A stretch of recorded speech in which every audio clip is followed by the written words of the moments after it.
Hello friends, आप सभी को नमस्कार। मैं हितेश कुमार एक बार फिर से आप सभी का ज्ञान कोश यूट्यूब चैनल में स्वागत करता हूँ।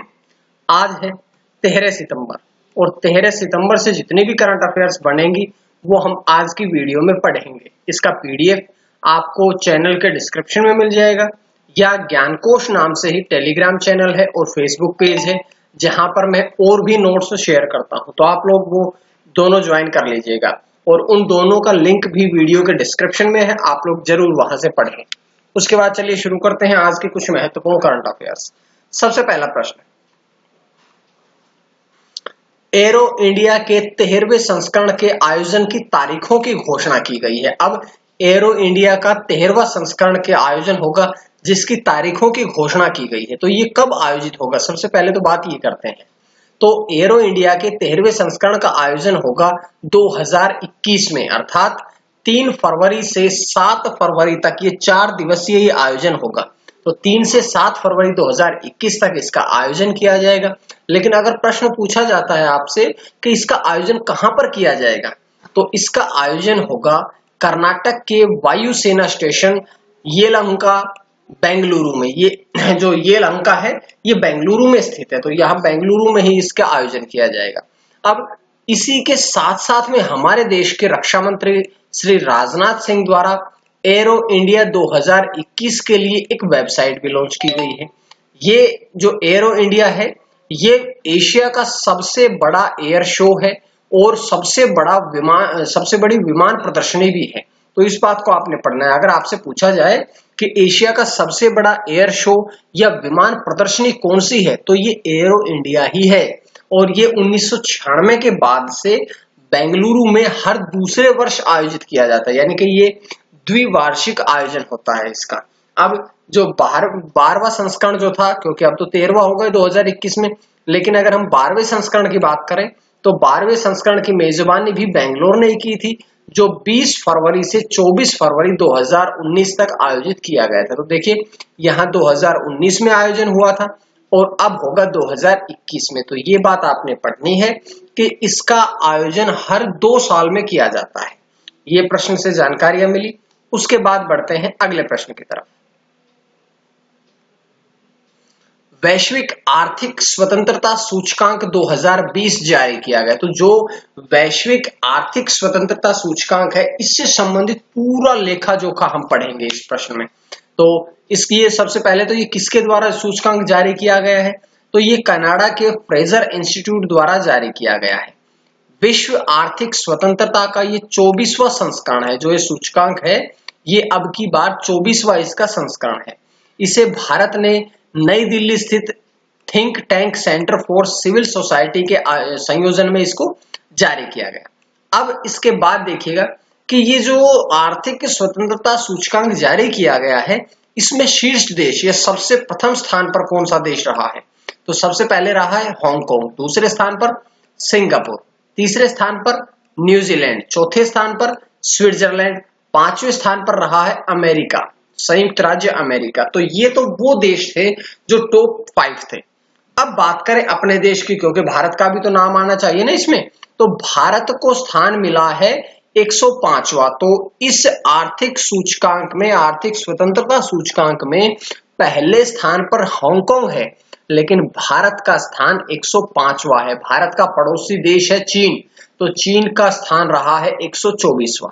ये बात पढ़ लिया आपने। अब देखो हमने टॉप 5 पढ़ लिए हैं, लेकिन हम सबसे लोवेस्ट कंडीशन वाले देशों के बारे में अगर बात करें तो सबसे नीचे रहा है अफ्रीकी गणराज्य, दूसरे पे रहा है डेमोक्रेटिक रिपब्लिक ऑफ कांगो, फिर Zimbabwe, Algeria, Iran, Angola, Libya, Sudan और वेनेजुएला। ये सारे के सारे जो देश हैं ये निचले क्रम में है। उपले क्रम में तो हमने बता दिया आपको, हांगकांग है, नीदरलैंड है, न्यूजीलैंड है, ये स्विट्जरलैंड है, ये सब तो टॉप में थे, लेकिन जो ये नीचे रैंकिंग वाले देशों की गिनती में आते हैं। अब इस वर्ष 2020 में भारत का स्थान रहा है 105वां, लेकिन अगर हम पिछली वर्ष की बात करें 2019 की बात करें तो भारत की रैंकिंग 79th थी। तो 79 से पिछड़ करके भारत 105वें स्थान पर रहा है। ये कोरोना वायरस का प्रकोप देख लीजिएगा या भारत की गिरती हुई जीडीपी देख लीजिएगा, तो इसी हिसाब से भारत अब पिछड़ते हुए 105वें स्थान पर पहुंच गया है।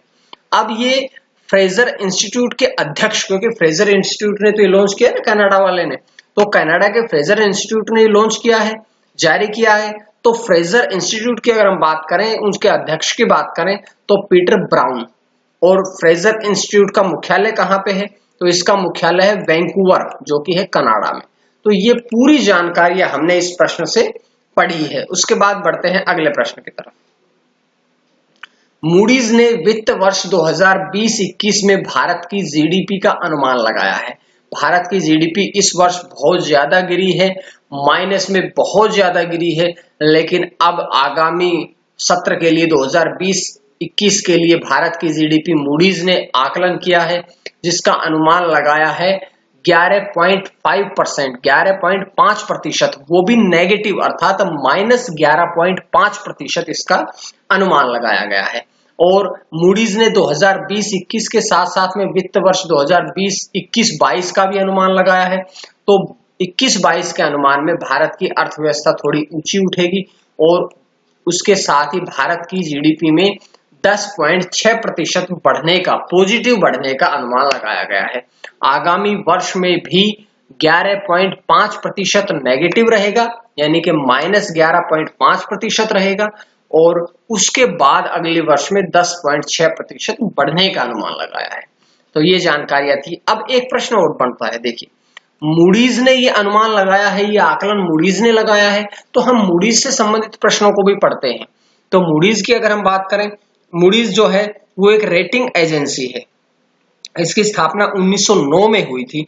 लेकिन अगर बात की जाए मूडीज के संस्थापक कौन थे, तो जॉन मूडीज जो थे वो इसके संस्थापक थे। इसका मुख्यालय कहां पे है? तो इसका मुख्यालय, मूडीज का मुख्यालय है न्यूयॉर्क सिटी, यूनाइटेड स्टेट्स में। और वर्तमान में इसके सीईओ, यानी कि मूडीज के सीईओ कौन है, मुख्य कार्यकारी अधिकारी कौन है? तो वर्तमान में मूडीज के सीईओ का नाम आता है रेमंड डब्ल्यू मैकडेनियल। रेमंड डब्ल्यू मैकडेनियल जो है वो मूडीज के वर्तमान में सीईओ के रूप में जाने जाते हैं। तो ये सारी जानकारी हमने यहां से पढ़ी। उसके बाद है अगला प्रश्न। केंद्रीय गृह मंत्रालय ने विदेशी अंशदान विनिमय अधिनियम, यानी कि एफसीआरए फुल फॉर्म है विदेशी अंशदान विनिमय अधिनियम, इसके रजिस्ट्रेशन को मंजूरी दी है। तो किसे मिली है ये मंजूरी? ये मंजूरी दी गई है अमृतसर के गुरुद्वारा हरमंदिर साहब को। और आप लोगों ने ये बात पढ़नी है कि हरमंदिर साहब जो है वो स्वर्ण मंदिर का ही वास्तविक नाम है। तो स्वर्ण मंदिर जो है इसी का वास्तविक नाम क्या है? हरमंदिर साहिब। अब ये विदेशी अनुदान अधिनियम 2010 के तहत ये मंजूरी दी गई है, जो कि भारत में स्वैच्छिक संगठनों के विदेशी वित्त पोषण को नियंत्रित किया जाता है इस धारा के अनुसार। अब ये हरमंदिर साहिब यानी कि स्वर्ण मंदिर को ये रजिस्ट्रेशन की मंजूरी दी है। तो इसके बारे में हम पूछते हैं, प्रश्न जब आते हैं यहां से तो ये पूछा जाता है कि जो हरमंदिर साहिब है या जो स्वर्ण मंदिर है उसकी स्थापत्य कला कौन सी है? तो इसकी स्थापत्य कला है सिख स्थापत्य कला। कौन से शहर में है? अमृतसर में है। इसका निर्माण कार्य कब शुरू हुआ था? तो दिसंबर 1585 में इसका निर्माण कार्य शुरू हुआ था। और निर्माण कार्य पूरा कब हुआ था? अगस्त 1604 में, यानी कि लगभग 20 वर्षों में ये निर्माण कार्य इसका तैयार हुआ था। अब ये प्रश्न पूछा जा सकता है कि ये जीएस में बहुत बार पूछा भी गया है, आपने एग्जाम देखे होंगे पिछले, कि जो स्वर्ण मंदिर है इसके वास्तविक वास्तुकार कौन है?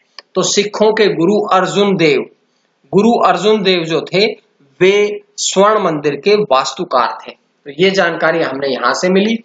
उसके बाद अगला प्रश्न, जम्मू कश्मीर के निवासियों के लिए स्वास्थ्य बीमा योजना की घोषणा की गई है। तो ये घोषणा किसने की है? ये घोषणा की है जम्मू कश्मीर के उपराज्यपाल मनोज सिन्हा ने। मनोज सिन्हा जो है वो जम्मू कश्मीर के दूसरे उपराज्यपाल हैं। उनसे पहले अगर हम बात करें पहले उपराज्यपाल कौन थे, तो पहले थे गिरीश चंद्र मुर्मू। तो इस योजना के तहत क्या होगा कि जितने भी जम्मू कश्मीर के निवासी हैं उन सभी निवासियों को स्वास्थ्य बीमा कवर प्रदान किया जाएगा। तो इस बात को आपने पढ़ना है। वर्ष 2019 में जम्मू कश्मीर का राज्य का दर्जा समाप्त कर दिया गया था और जम्मू कश्मीर को एक केंद्र शासित प्रदेश बना दिया गया था। ये कदम हमारे देश के गृह मंत्री अमित शाह द्वारा उठाया गया था। तो ये एक बहुत ही महत्वपूर्ण प्रश्न बनता है। उसके बाद अगला प्रश्न, अपराध के घटनास्थल से चांस फिंगरप्रिंट की पहचान में शीर्ष कौन रहा है? तो चांस फिंगरप्रिंट के बारे में मैं बताऊं आपको, चांस फिंगरप्रिंट होते हैं कि जिस समय घटना कोई कर दी गई या कोई अपराध कर दिया गया तो उस स्थान से जो फिंगरप्रिंट की पहचान की जाती है उसे कहा जाता है चांस फिंगरप्रिंट। और इस क्षेत्र में आंध्र प्रदेश पुलिस विभाग जो रहा वो शीर्ष पर रहा कि भारत में सर्वश्रेष्ठ प्रदर्शन करने वाला आंध्र प्रदेश पुलिस विभाग रहा है। इस पुलिस विभाग ने एक वर्ष में 9,418 चांस फिंगरप्रिंट को विकसित करने में सफलता प्राप्त की है। तो ये जानकारी हमने यहां से पढ़ी। उसके बाद बढ़ते हैं आज के अंतिम प्रश्न की तरफ, वो है गणित के लिए 2021 निर्णायक पुरस्कार के विजेता बने हैं। तो 2021 निर्णायक पुरस्कार जो कि गणित के लिए दिया गया है वो किसे दिया गया है? ये दिया गया है मार्टिन हेरर को। मार्टिन हेरर को दिया गया है। और मार्टिन हेरर कौन है? वे इंपीरियल कॉलेज लंदन के ऑस्ट्रेलियाई ब्रिटिश शोधकर्ता है जिसे यह पुरस्कार दिया गया है। इस पुरस्कार के तहत $3 मिलियन राशि उपहार स्वरूप दी जाती है। और अगर हम बात करें प्रतिष्ठा की, यश की, सम्मान की, तो सम्मान, प्रतिष्ठा और यश के मामले में जो ये पुरस्कार है ये नोबेल पुरस्कार को भी टक्कर देता है। इसलिए ये बहुत ही महत्वपूर्ण प्रश्न है, आप लोगों ने इसको जरूर ध्यान से पढ़ना है। तो अब ये आखिरी प्रश्न है कि ब्रिटिश एक्ट्रेस डायना रिग का निधन हुआ है। अब ये मैंने प्रश्न क्यों रखा है? क्योंकि वो ब्रिटिश एक्ट्रेस नहीं थी बल्कि उन्होंने 3-4 पुरस्कार जीते थे, इसलिए इस प्रश्न को पढ़ना जरूरी है। उन्होंने अपने कैरियर की शुरुआत 1959 में की थी रॉयल शेक्सपियर कंपनी के साथ में। 1994 में उन्हें टोनी पुरस्कार दिया गया और 1997 में उन्हें प्राइम टाइम एमी पुरस्कार दिया गया था। तो ये पुरस्कारों की जब बात आती है तो यहाँ से प्रश्न पूछने की संभावनाएं बढ़ जाती है। तो चलिए, ये थी आज की कुछ महत्वपूर्ण करंट अफेयर्स। उम्मीद है आप सभी को पसंद आई होगी और अगर पसंद आई तो आप लोग ज्ञानकोश यूट्यूब चैनल को सब्सक्राइब करें। ज्ञानकोश नाम से ही टेलीग्राम चैनल भी है और फेसबुक पेज भी है, और टेलीग्राम ग्रुप का लिंक और फेसबुक पेज का लिंक भी आज के डिस्क्रिप्शन में है, और साथ साथ में इस आज की वीडियो का पीडीएफ भी डिस्क्रिप्शन में है। चैनल सब्सक्राइब जरूर कर लें ताकि आप लोगों को डेली करंट अफेयर्स मिलती रहे। आज के लिए इतना ही। मां सरस्वती की कृपा आप सभी पर बनी रहे। बहुत बहुत धन्यवाद।